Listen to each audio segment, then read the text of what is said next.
Welcome to the Trailer Island podcast. It's another week. It's another glorious day on our beautiful tropical island of sorts. Would we agree? Absolutely. It's great to be here. Yes. It's a day on a tropical island, and I'm very dehydrated. Yeah, well, we're here to talk about films and their trailers. Did the film deliver what the trailer promised?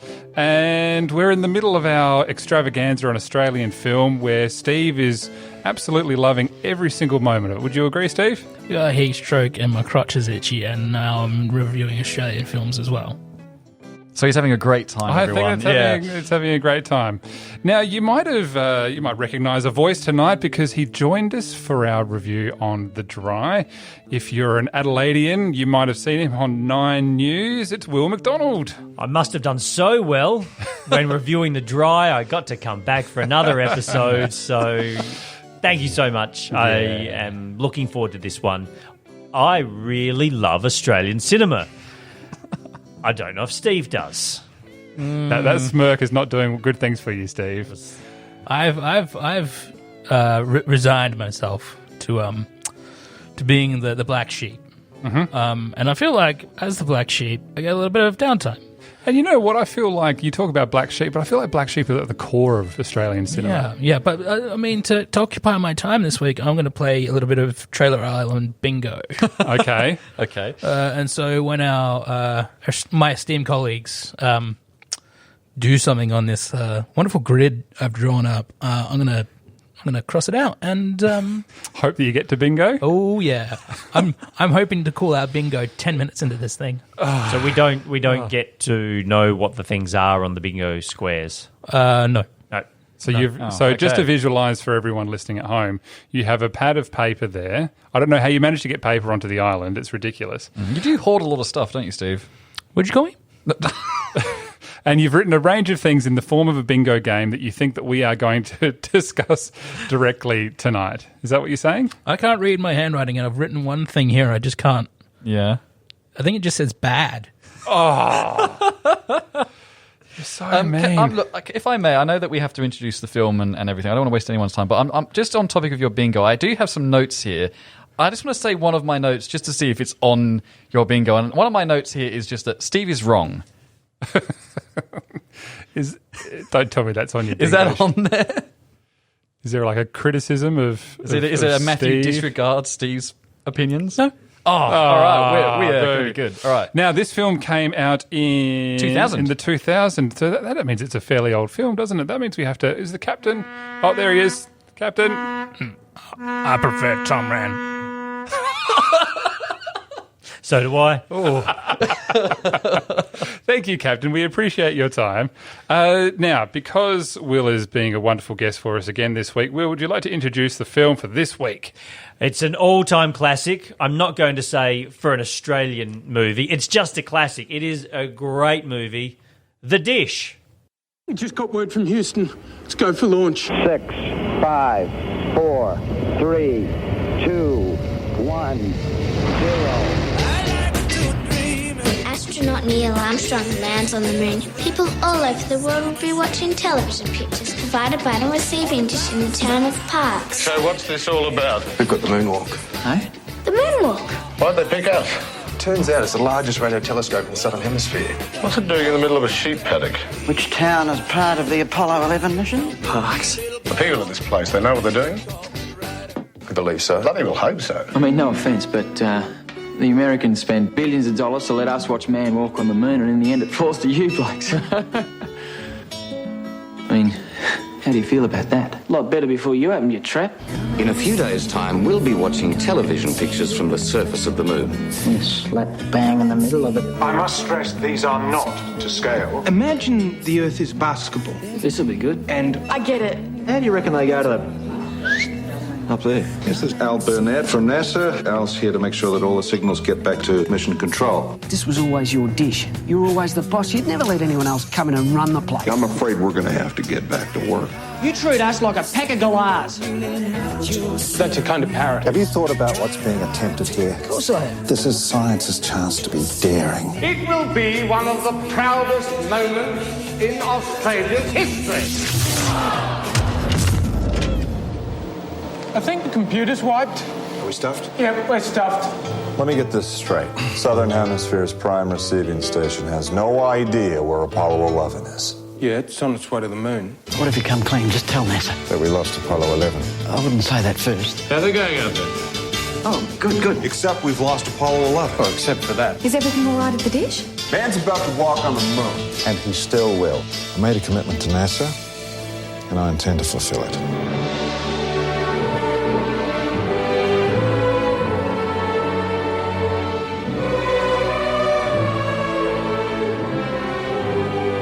You've got a visitor. It's the ambassador of the United States of America. Oh, God. Space Nut knows everything about Apollo 11. You know where it is?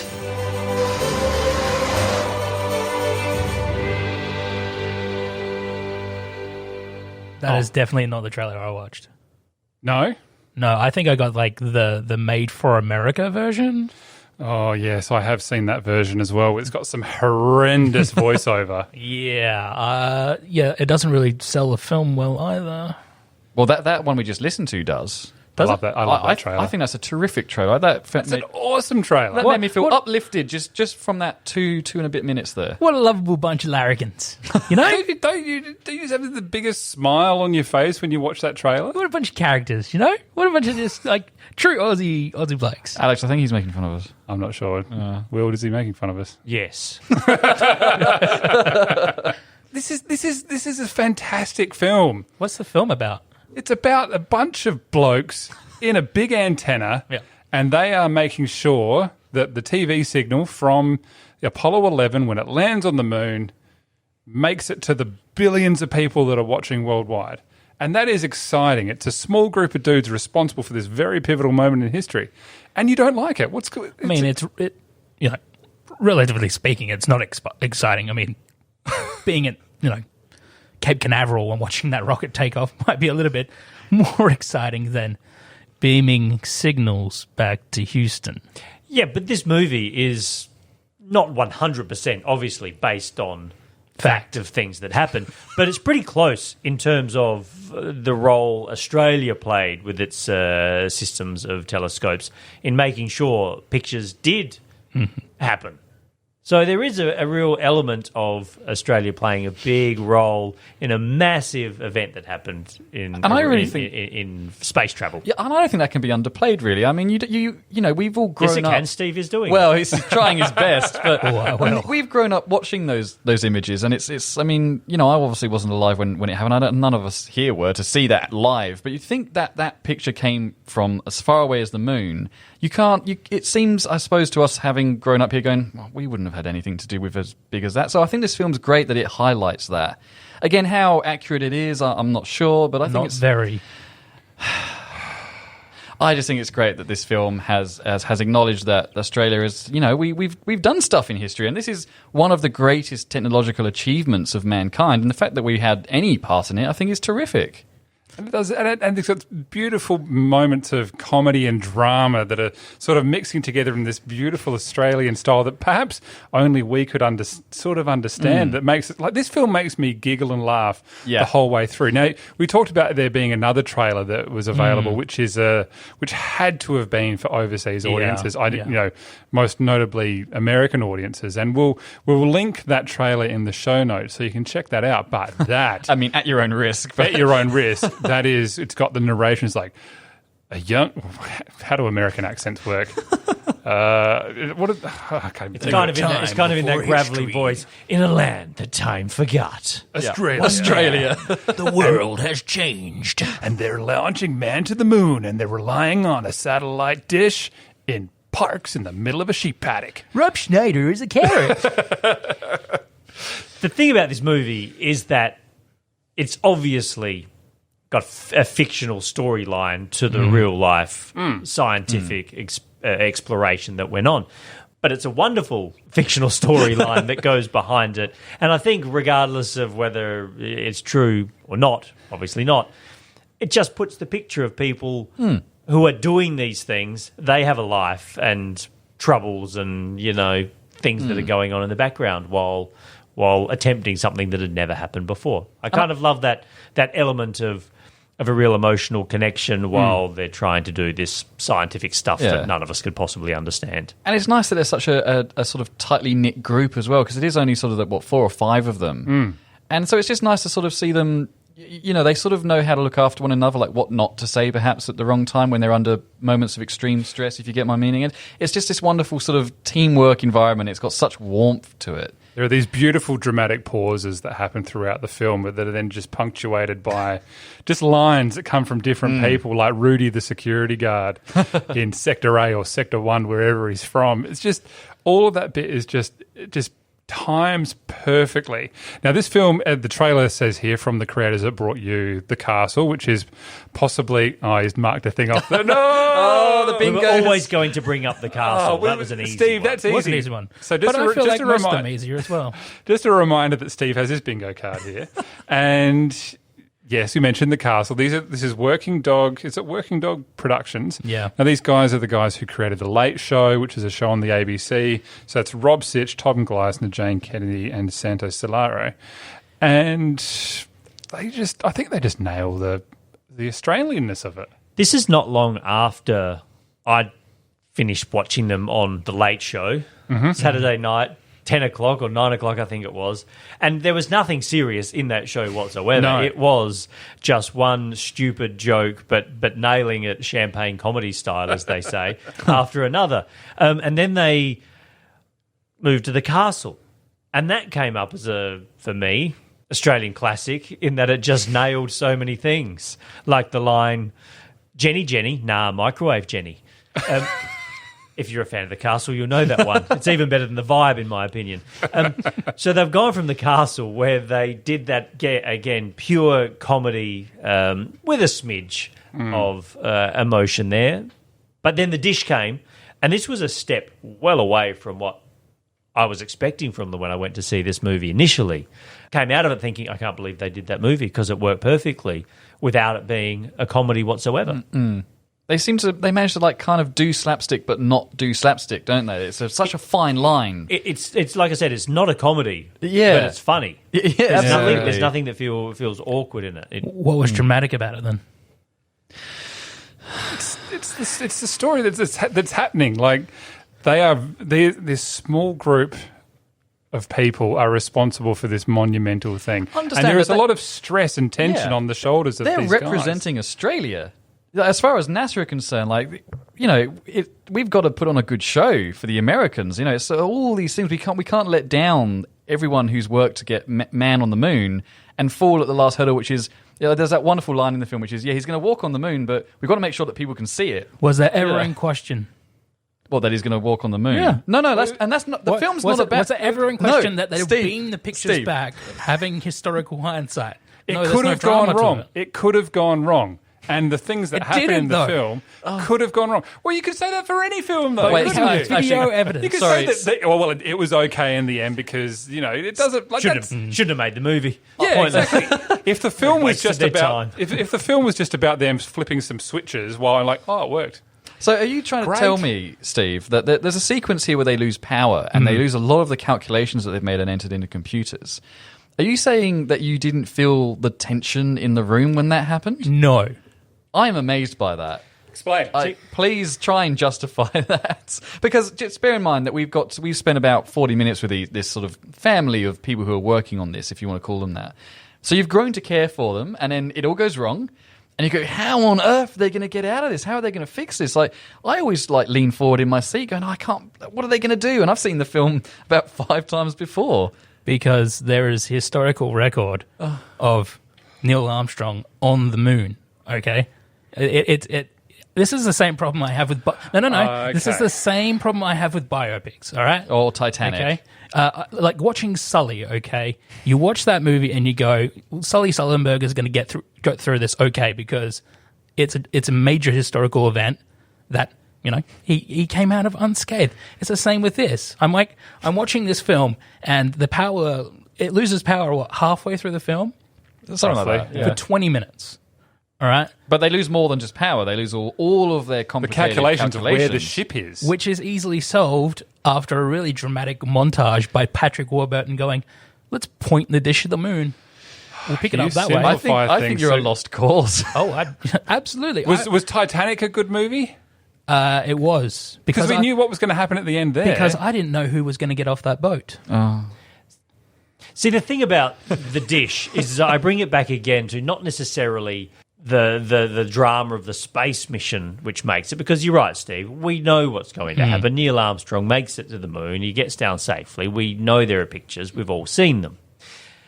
The thing that they did so well with the storyline of this movie is Sam Neill's character, who is, a long time expert on working on the satellite there in Parkes, and he's also mourning the loss of his wife from not long gone, while taking on the stress of doing this amazing job of working with NASA while being in a sheep paddock in New South Wales in Parkes.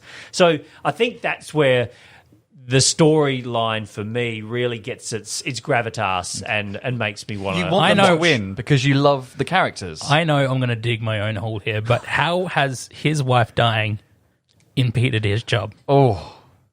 Oh, Steve. No, generally, like, what obstacle has that thrown up for the character? It's him getting on with his job, and what it also brings to it is that there's an obvious understanding that his priorities for some time have changed, and that this acts as a distraction for him. But you see the people around in the town who want to care for him, and you feel like it's us caring for him as well, because you can understand that. I can stop it there, right there. I'll just Google the definition of grief and its impacts, and maybe then that will just be easier. See, Steve, because that's basically what he's dealing with. He's dealing with severe grief while also trying to do a really stressful job. But is he distracted, or what's it helps you understand his character. You go, I understand, like, this guy is struggling with a lot of stuff. Can he pull this off? Is something going to break him? Here's the other thing. Sorry, Alex, can I just jump in really quickly? There are multiple characters who pull him aside saying, mate, you're not yourself. I'm a bit worried about you. Are you sure you can handle this? Is this good for you? So it is addressed multiple times throughout the film that people have noticed he's not himself. He's dealing with this stress. And you as an audience member go, we want him to succeed. We want him to win. I'm saying by virtue of it being, like, even though we would disagree on this, on virtue of it being a comedy, I didn't feel that tension at all. Well, like Will said before, it's a drama with funny bits in it. I didn't feel that was an obstacle for that character. I didn't get that tension. Okay, I didn't pick up on that on screen. I don't feel like that was conveyed well enough on screen. I don't think we're going to win this argument. I think most people are going to get, my wife died of cancer not long ago. Normal people with humanity would understand. Did you feel for John Wick? Oh, of course. See, there you go. You've solved your own problem. Now, yeah, but I get to see his wife die, and I get to see someone murder his dog. All right, shall we move on? Good Lord. Let's move on. Move on. So hang on. I want to establish something about the, yes, the pictures have been back. We know that the pictures, we got them live from the moon. Here's where the story really brings itself to Parkes. There is another station called Honeysuckle Creek nearby. They are the backup, and they are also able to transmit the pictures. Now, in this, with the mayor and the prime minister coming to Parkes, they are the focus because essentially they are the primary station to beam those pictures. So if they stuff it up, someone else gets the accolades. And a lot of what about this that's going on is about them being responsible for those pictures being transmitted. And that is a tension that it might go wrong. Absolutely. And it nearly does. Because they lose the power. Shut up. They lose the power. No, it's not on your bingo card. They lose the power. And then, which happened when this was actually going down, is that they had one of the biggest windstorms come through Parkes at the time of the Apollo landing. I do remember the film, yes. So let's talk about... I love how this is very much an independent Australian film. And it works just by its own legs incredibly well. But the fact that they managed to get such a big star like Sam Neill in there, but then play such an understated... Like, don't get me wrong, he's great in the film, but such an understated role, I think is terrific to sort of have him there, but then let all these other sort of, shall we say, smaller actors just absolutely shine. Like, he doesn't overshadow them at all. He's such and it's such an ensemble piece, and I love that about this. You know who's wonderful? Kevin Harrington. Yes. His character in this, I thought, was a good standout. Oh, Mitch.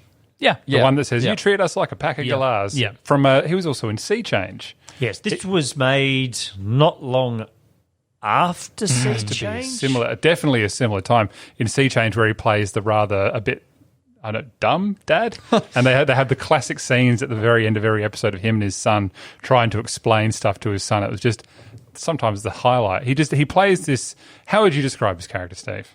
I would say a little misguided in this film. Absolutely, he definitely feels like he's been put under some definite stress by NASA, and he feels like he's being maybe bigwigged by Patrick Warburton's character. And what a cool character is he as well, the American that comes in to oversee things of sorts. Mm-hmm. And Patrick Warburton, who was known for his comedy on Seinfeld at the time, eventually going on to Family Guy, playing, is it Joe? I've never seen Family Guy. Joe. Yeah. Oh, He's done so we'll discuss much. that later, Matthew.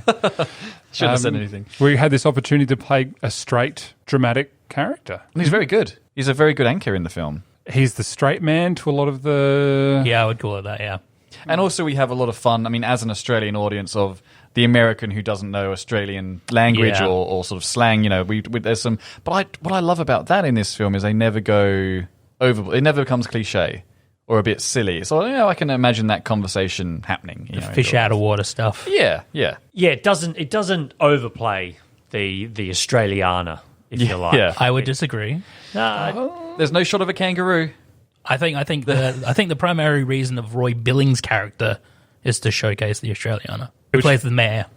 Okay. No, but I think he might be like a lot of country town mayors that existed, especially back in the late 60s. I certainly think the stereotype of Australian male is played the Prime Minister's character. Mm-hmm. It's sort of that ochre, you bloody better be doing these things right sort of thing. It's like but that is the with story, like it is in a sheep paddock. Like that is what is interesting about this story. It's not some high-tech thing. Well, I guess it's high-tech at the time, but it's... Yeah, just like it, Steve. Just like it. Yeah, why don't you like nice things? No, just a horrible person. I would like to tell our dear listeners a little story. I don't usually do. Like we sometimes have a bit of conversation as we're sort of watching these if we're in our own time.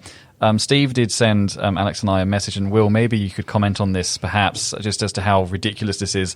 Steve sent us a message saying he was watching The Dish and that he was just bored. I was bored. And how can that happen?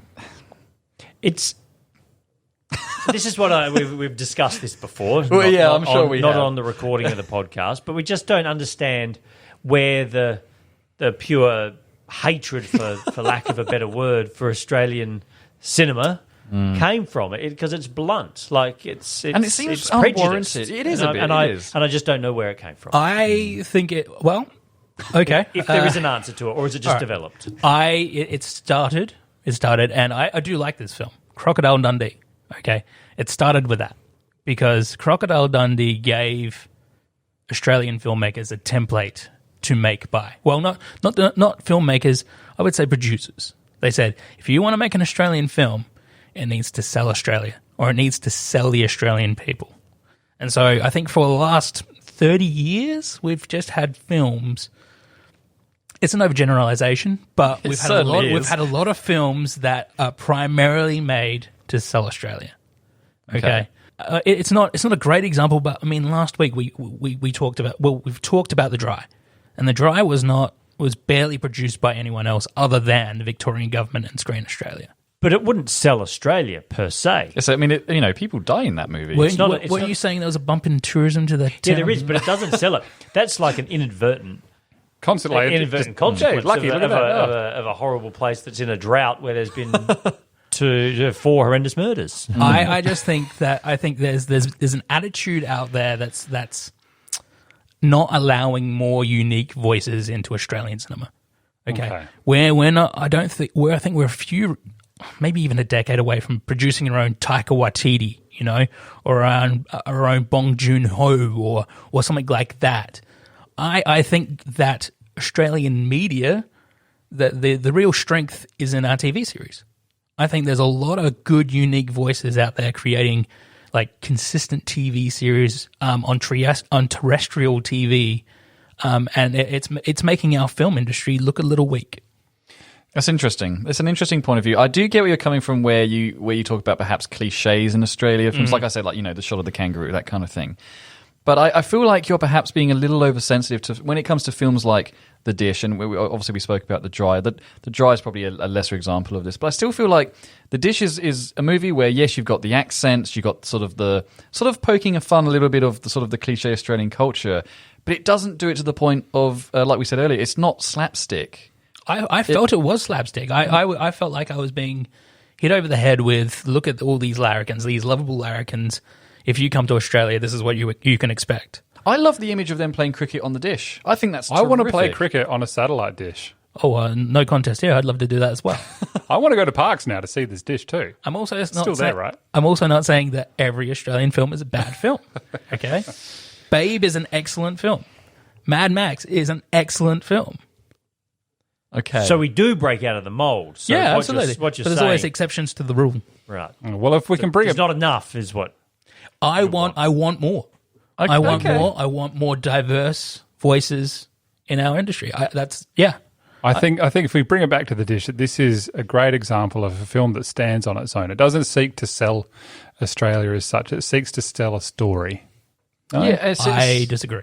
Okay, well, we're not going to win this one, am I? No, I think we're going to go around in circles a bit if we keep going. Yeah, unfortunately. What else can we talk about this film though? That's actually very good.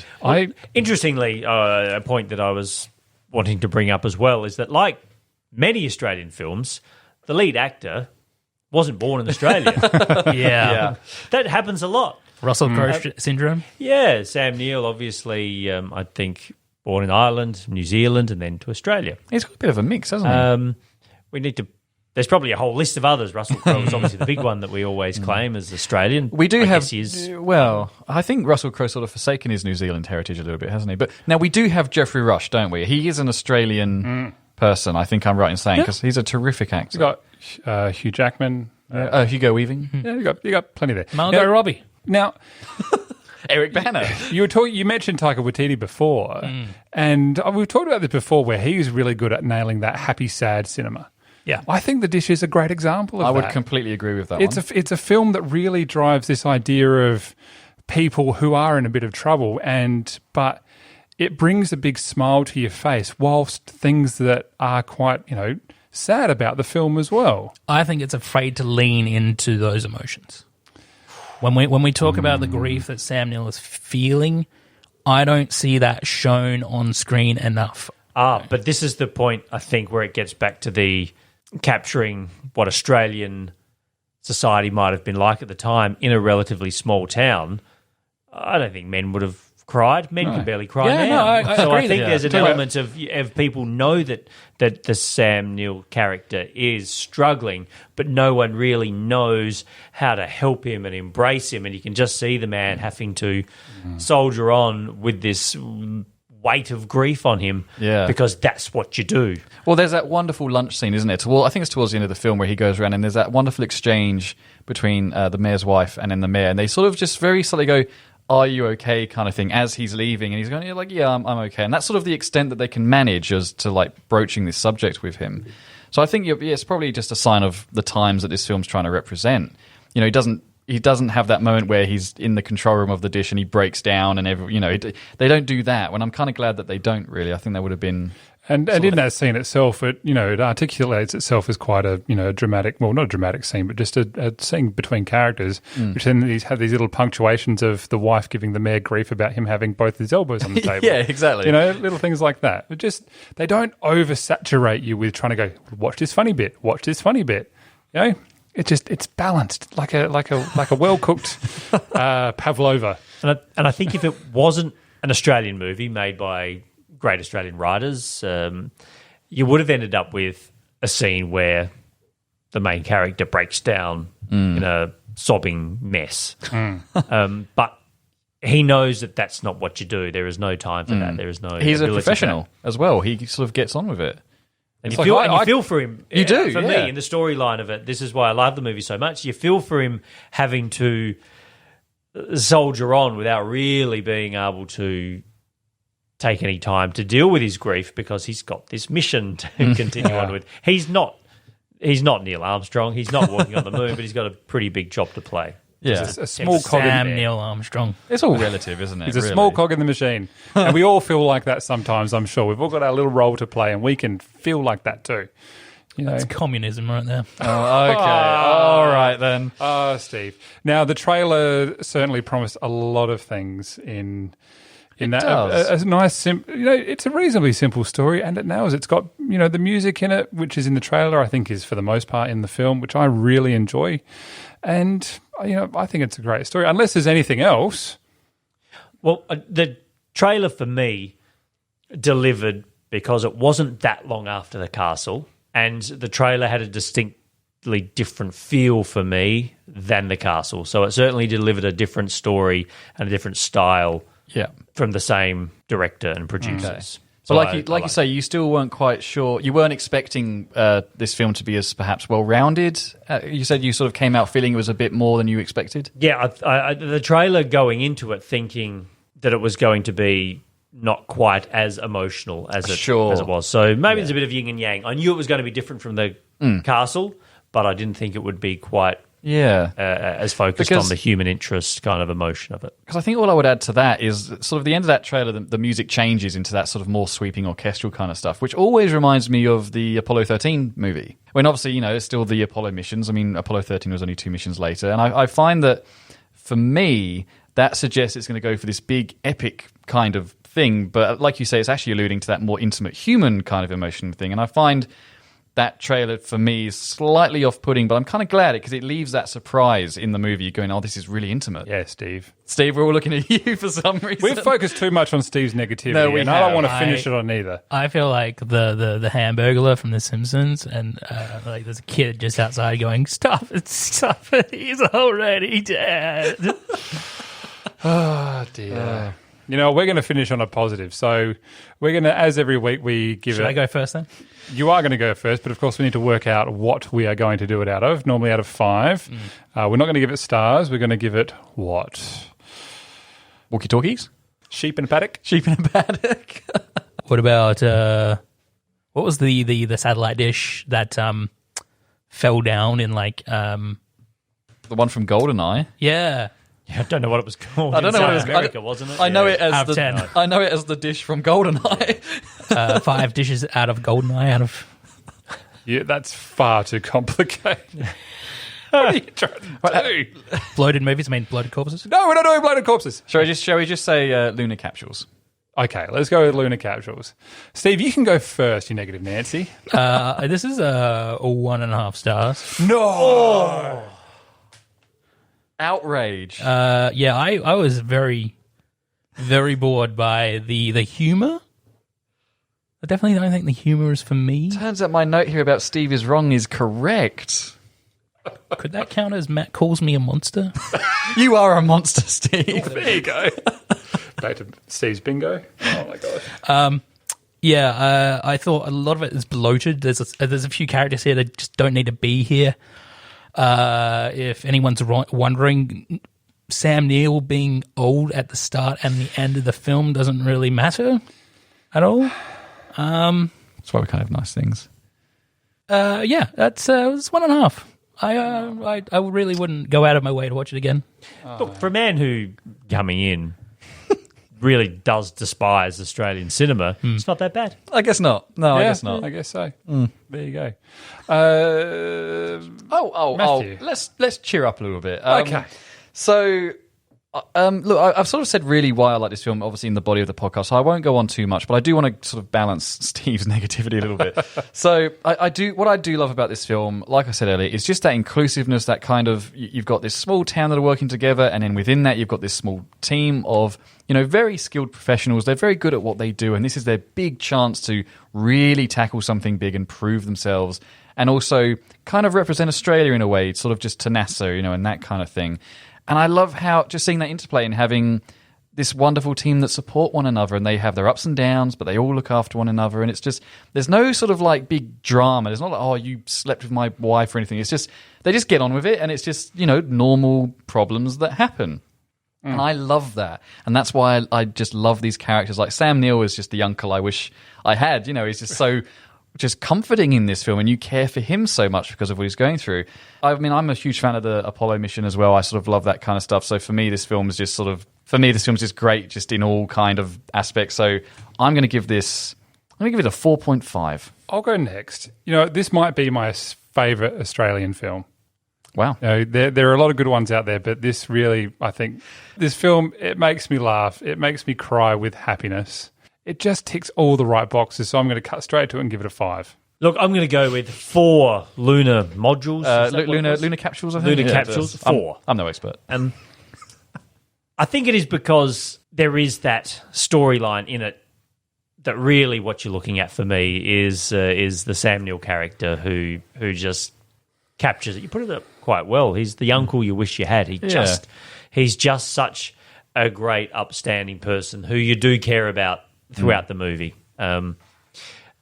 It's hard to sum up everything after all of that, but it's one of my Australian favourites, if not just favourites. I think you should watch it, despite everything Steve said. If you haven't seen it already, of course. And if you have, go back and watch it again, because luckily Channel 9 does play it quite regularly. So good on Channel 9. I love it. 4 from me. We're so lucky you're here today, Will. Thank you. You saved us. You saved us. Yeah. All right. Well, I think that's a beautiful 15 out of 20, which is an excellent result. Absolutely. And Steve, you can't say anything bad about it? Yeah, no, you're barred. Thank you for joining us on another episode of the Trailer Island Podcast. I think, Steve, you only got about 2 out of 16 for your bingo. Well, the word I can't read here, if I cross that out, I do get bingo. But I can't read the word. You did well. We didn't have any tropical ratings. We didn't have any Star Wars references. No one said, Matt didn't have any fun facts. And there was no one I have saying, a fun fact. I know we started the music. We talked about, was it honey, the other dish? Honeysuckle Creek. Honey. They actually did do the first 8 minutes of the broadcast. So there you go. If you do Google the dish true story, you do get a CSIRO website which will go through all the details of what's true and what's not. And it's very actually quite good. It's good, yeah. Well, there we go. So, yes, we have been the Trailer Island Podcast. You can send us a request to contact@trailerisland.com.au. You can visit our Facebook page and send us a message via there. You can look at the Instagram and the Twitter and all those sort of things. We've had Will McDonald with us tonight. Thank you very much, Will, for joining us. Thank you, Will. Wonderful once again. We appreciate your presence. It certainly helps us to have some sort of authority on the show. I've been Alex, and I've also been joined by, every week, Australian Cinema. And Matthew. And you can catch us every Wednesday wherever you get your podcasts. I think that's just a good way to finish up on a fantastic film. That was The Dish, and no one said anything bad about it whatsoever. Yeah, because you can't. We'll catch you next week on the next episode of the Trailer Island Podcast. Good night. Good night, everybody.